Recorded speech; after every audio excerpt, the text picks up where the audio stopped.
Public Kerala എന്ന് പറഞ്ഞ channel ഇന്നില്ല. അതെന്ന് പറഞ്ഞാൽ യൂട്യൂബ് ചാനൽ, അതുപോലെ മീഡിയയൊക്കെ കൈകാര്യം ചെയ്തുകൊണ്ടിരുന്ന ഖാദർ കരിപ്പുഴ പുള്ളിയുടെ പിന്നെ പുള്ളിയുടെ ചാനൽ ഇന്ന് അപ്രത്യക്ഷമായിരിക്കുകയാണ് നമ്മുടെ ഇന്ത്യയിൽ നിന്ന്. അപ്പോൾ അതിന് പിന്നിൽ പ്രവർത്തിച്ചത് പിന്നെ മംഗലാപുരമുള്ള ഒരു വലിയ ലോബി, അത് കർണാടക. ഈ മംഗളൂർ മാഫിയ എന്ന് പറയുന്നത് പിന്നെ കർണാടക ലോബി അവരൊന്നുമല്ല, നമ്മുടെ നാട്ടിലുള്ള ആൾക്കാർ തന്നെയാണ്. പബ്ലിക്കായിട്ട് നടക്കുന്നുണ്ട്, ഒരുപാട് കാര്യമായിട്ട് പുള്ളിക്ക് ഉണ്ടായിട്ടുണ്ട്. കാര്യം പുള്ളിയുടെ ചാനലിനെ പറ്റി നമുക്കറിയാം. സത്യം പറഞ്ഞാൽ അതായത് പുള്ളി എന്ന് പറഞ്ഞാൽ പിന്നെ യൂട്യൂബർമാരുടെയും ബ്ലോഗർമാരുടെയൊക്കെ പിന്നെ ഒരു കമ്മ്യൂണിറ്റി ഹെഡാണ് പുള്ളി. ആ പുള്ളിക്ക് കുറേ നാളുകളായിട്ട് സൈബർ അറ്റാക്ക് ആണ്. അപ്പോൾ ഇതിൻ്റെ പിന്നിൽ മംഗളൂർ മാഫിയാണ്, അതായത് മംഗലാപുരം മാഫിയ. അവർ മംഗലാപുരത്ത് വരാൻ പോകുന്ന മെഡിക്കൽ കോളേജിന് അവർ പിന്നെ 50 കോടി മുടക്കി തുടങ്ങാനിരുന്ന, അല്ലെങ്കിൽ അത് തുടങ്ങാൻ പണി നടന്നുകൊണ്ടിരുന്ന ആ ഒരു പിന്നെ ഒരു മെഡിക്കൽ കോളേജിന് അവർ നിർത്തി സ്റ്റോപ്പ് ചെയ്ത് വെച്ചിട്ടിരിക്കുകയാണ്. ആ ഒരു പിന്നെ മംഗലാപുരം മാഫിയയെ, അതിൻ്റെ പിന്നിൽ പ്രവർത്തിച്ച ആൾക്കാരെയും പുള്ളി തുറന്നു കാണിച്ചതാണ് പുള്ളിക്ക് ഇന്ന് വധഭീഷണി, അല്ലെങ്കിൽ പുള്ളിയുടെ ജീവൻ തന്നെ അപകടത്തിലാണെന്നുള്ള രീതിയിലാണ് ഇപ്പം നമുക്ക് വാർത്തയൊക്കെ വന്നുകൊണ്ടിരിക്കുന്നത്.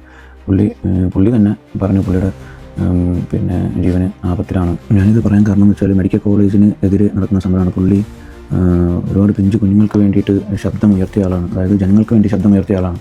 പക്ഷേ ഈ മാഫിയ അവരുടെ ലാഭത്തിന് വേണ്ടിയിട്ട് പിന്നെ ജനങ്ങളെ കൊള്ളയടിക്കുന്ന മാഫിയ തുറന്നു കാണിച്ചതിൻ്റെ പേരിലാണ് പുള്ളി എന്ത് ചെയ്തത്. പുള്ളിയെ ഇന്ന് പിന്നെ ഇവർ സൈബർ അറ്റാക്കിലൂടെയും പിന്നെ പുള്ളിയെ ഈ ഒറ്റ കാരണം കൊണ്ടാണ് പുള്ളിയുടെ ജീവന് ഭീഷണിയായിട്ട് നിൽക്കുന്നത്. അപ്പോൾ ഈ ഒരു പിന്നെ വീഡിയോ മാക്സിമം ഷെയർ ചെയ്യുക, അല്ലെങ്കിൽ പുള്ളിയെ സപ്പോർട്ട് ചെയ്യുക. നമുക്കിപ്പോൾ അല്ലെങ്കിൽ ഈ ഒരു അവസ്ഥയിൽ മലയാളികൾക്ക് എല്ലാവർക്കും പുള്ളിയെ സപ്പോർട്ട് ചെയ്യാനേ പറ്റുള്ളൂ. നമ്മുടെ സപ്പോർട്ടാണ് പുള്ളിയുടെ വിജയം. അപ്പോൾ നമ്മൾ മാക്സിമം ഷെയർ ചെയ്യുക. പുള്ളി ശരിക്കും യൂട്യൂബേഴ്സിനും അതുപോലെ തന്നെ വ്ളോഗേഴ്സിനൊക്കെ ഒരുപാട് സപ്പോർട്ട് ചെയ്ത ഒരു വ്യക്തിയാണ് ഈ ഖാദർ കരിപ്പുഴ എന്ന് പറഞ്ഞ പുള്ളി. പുള്ളിയുടെ പബ്ലിക് കേരള എന്ന് പറഞ്ഞ ആ ഒരു ചാനൽ ഇന്ന് അപ്രത്യക്ഷമായ കാരണം, പിന്നെ ഇന്നില്ല ആ ഒരു ചാനൽ, അത് അപ്രത്യക്ഷമായ കാരണം ഇതിന് പിന്നിൽ പ്രവർത്തിച്ച മാഫിയ തന്നെയാണ്. അപ്പോൾ അതിനെതിരെ ഇന്ന് ജനങ്ങൾ ശക്തമായിട്ട് ഇറങ്ങിയില്ലെങ്കിൽ പിന്നെ അത് നമ്മളെ ഒരു പരാജയമായിട്ടത് മാറും. പുള്ളിയുടെ മീഡിയ അല്ലെങ്കിൽ പബ്ലിക് കേരള എന്ന് പറഞ്ഞ ചാനലിൽ പുള്ളി ജനാധിപത്യത്തിന് മുറുകെ പിടിക്കുന്ന, അല്ലെങ്കിൽ വിപ്ലവകരമായ ആശയങ്ങൾ അതിന് മുറുകെ പിടിക്കുന്ന ഒരു വ്യക്തിയാണ്.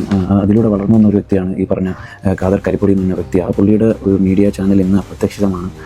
അപ്പോൾ ഇതിന് പിന്നിൽ പ്രവർത്തിച്ച പിന്നെ മംഗലാപുരം ലോബി, അവരെ ഇന്ന് ആരാണെന്നുള്ളത് ഇന്ന് കണ്ടെത്തേണ്ടത് അത്യാവശ്യമാണ്. ഇന്ന് ആരാണെന്നുള്ളത് മുന്നിൽ പ്രവർത്തിച്ച അവരെ കണ്ടെത്തണം എന്നുള്ളത് അവിടുത്തെ പിന്നെ പോലീസിൻ്റെ ഉത്തരവാദിത്തമാണ്.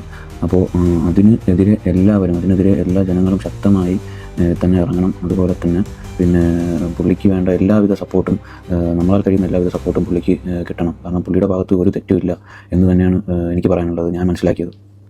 അവരെ ആരാണെങ്കിലും അവരെ ഇന്ന് പുറത്ത് കൊണ്ടുവരണം, അതിനുള്ള നടപടിയെടുക്കണം. കാരണം പുള്ളിയുടെ ജീവൻ ഇന്ന് അപകടത്തിലാണ്.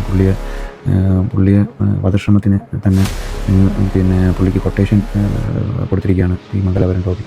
അപ്പോൾ അതിനെതിരെ ആരൊക്കെയാണെങ്കിലും അവർക്കെതിരെ നിയമ നടപടി ഉണ്ടാവും.